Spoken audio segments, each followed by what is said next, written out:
I never imagined that the pursuit of power could be so damn expensive until I paid the ultimate price. I was a nobody in the world of hunters, weak, unremarkable, always trailing behind the brilliant prodigy I admired from afar. I watched Gon rise, his natural talent blossoming into something almost supernatural. I longed for that power, that strength that could shatter limits. I scoured every forbidden text, every whispered rumor in the back alleys of the Hunter Association, desperate for a shortcut to greatness. And then I heard of the deal, a secret ritual, a pact with a being from beyond our reality, promising the strongest Nen buff ever known. They called it the Devil's Contract. The price was simple, yet incomprehensible. One must sell one's soul. In exchange, the contract would grant infinite Nen potential, a power that would surpass even the brightest prodigies. I hesitated, my heart pounding, as I considered the consequences. But the lure of power was irresistible. I was tired of mediocrity, of always feeling so painfully weak. I was desperate to be more, desperate to be like Gon. One cold, moonless night, in the dead silence behind the association's rundown library, I made my choice. I retrieved a tattered grimoire rumored to have belonged to a forbidden Nen user, a relic from a time when hunters bargained with forces beyond human comprehension.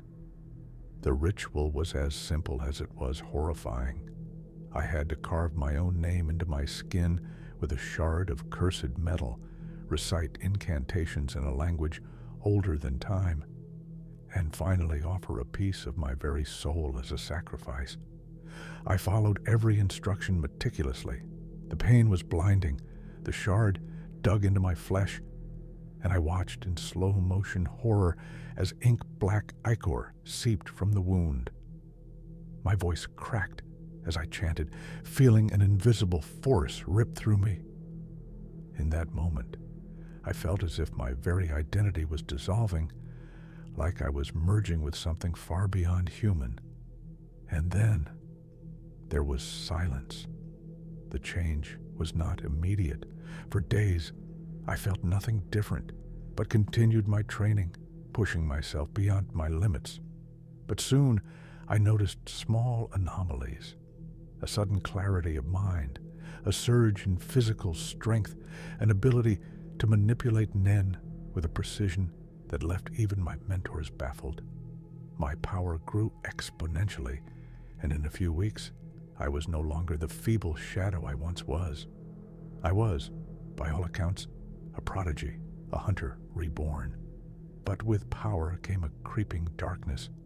Late at night, when I was alone in my sparse apartment, I began to see fleeting images in the corner of my vision, a twisted smile, eyes that shimmered with an unnatural glow. I would wake in a cold sweat, the taste of blood in my mouth. At first, I blamed nightmares, but soon the visions grew too vivid to ignore.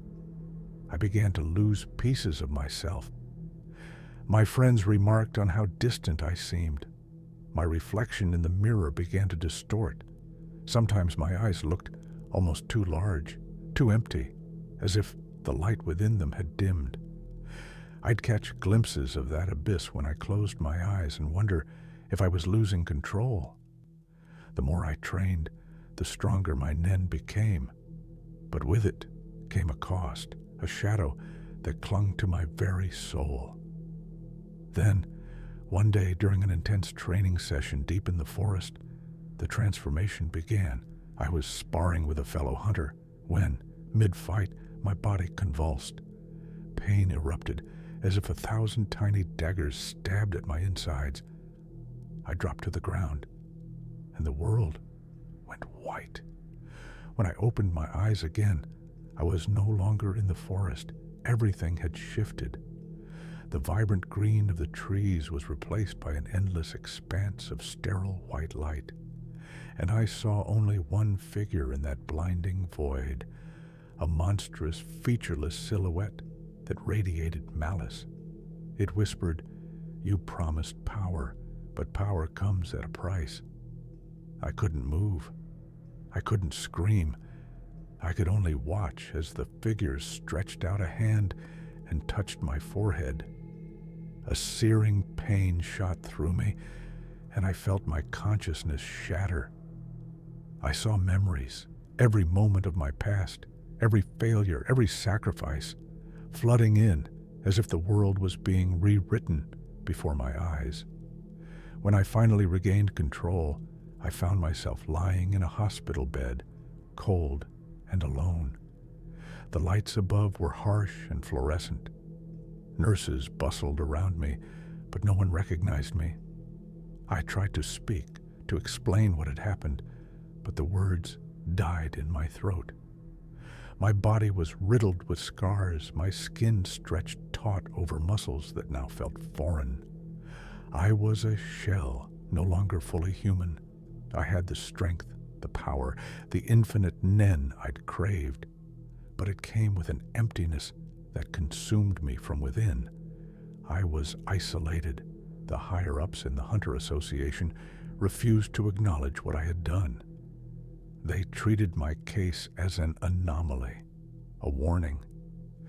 I was placed under heavy surveillance, locked away in a special ward where I was left to recover in silence. But recovery was a lie. Every day I felt the shadow inside me grow, a relentless presence that whispered my darkest secrets and erased fragments of my soul. The very power I had sought now gnawed at me, turning my dreams into nightmares. Late at night, in the sterile corridors of that hospital, I'd catch glimpses of figures roaming the halls, other souls like mine, lost to their own ambition, condemned to suffer in silence. They would pass by my room without a word, their eyes empty, as if the light within had been snuffed out. And sometimes I'd see a reflection in the polished floor, a ghostly image of a young boy with wild, hopeful eyes, a boy who had dreamed of being strong. I recognized him. That was who I used to be. But that memory was fading, slipping away like grains of sand through my fingers. I pleaded for help, but no one came. My friends, my comrades, they had all been told to forget, to move on without questioning the price of power. I was left alone with my demons, both literal and figurative.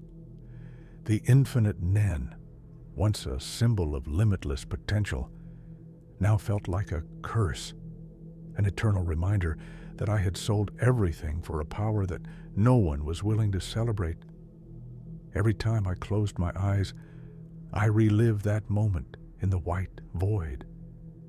I saw the figure again, looming over me, its eyes burning with an unspoken judgment. "You are mine now," it hissed. "No one will save you. No one will ever know your sacrifice." And I knew in that instant that I had sealed my fate. Now, as I lie here, scarred and alone in a hospital where hope has abandoned me, I realize that power isn't worth the price of your soul. I have become a cautionary tale, a living reminder of the peril of ambition.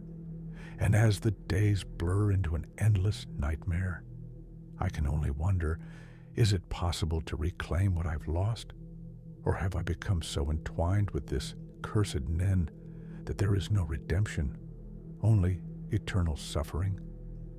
The whispers in the darkness tell me that there is no escape, that the infinite power I once craved now binds me to an unending torment. I sometimes dream of the day I could break free, to reclaim the boy I once was. But until then, I remain here, an outcast, a warning, a soul sold for infinite Nen, left to wither in a hospital no one will ever come to save.